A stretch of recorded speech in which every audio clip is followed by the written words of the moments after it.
मुख्यमंत्री वरिष्ठ बुणाकार और कारीगर सहायता योजना को नहीं बुणाकार बेस खुशी। बुणाकार बुणा सहायक और हस्तशिल्प कारीगरों को यह योजना रे मासक 2000 टंका लेखाएं सहायता मिलिबो।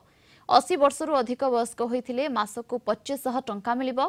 राज्य में वरिष्ठ बुणाकार बुणा सहायक और हस्तशिल्प कारीगरों कल्याण पई मुख्यमंत्री यह योजना आरंभ करिसेंती।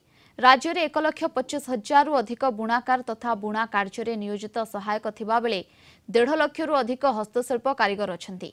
गोटे परिवार जड़े मात्र एही योजना रे लाभ पाई परिबे। हिताधिकारी संचय खाता को सीधा सड़क डीबीटी माध्यम रे प्रदान करा जिवो। मुख्यमंत्री घोषणा कला परे आमे बहुत खुशी हेबे जे आगु तो कौन प्रकार भत्ता नहीं मिलुथला बुणाकार मान को जे सेटा बाध्यक भत्ता सब जेनटा 500 टका पाउथनु 60 वर्ष उपरे एबे जेहेतु मुख्यमंत्री घोषणा करियन जे सेथिले आमे 2000 टंका घोषणा करियन सेथिले आमे बहुत खुशी तांको धन्यवाद दउछ।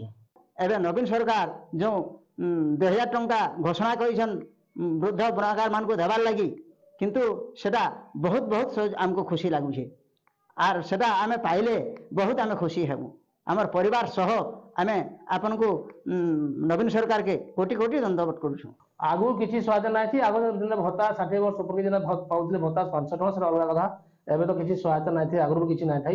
एबे जन सुविधा करिजन एथि लगी माने मुख्यमंत्री को 2000 टंका जन सुविधा करिजन बहुत बहुत धन्यवाद दउछ।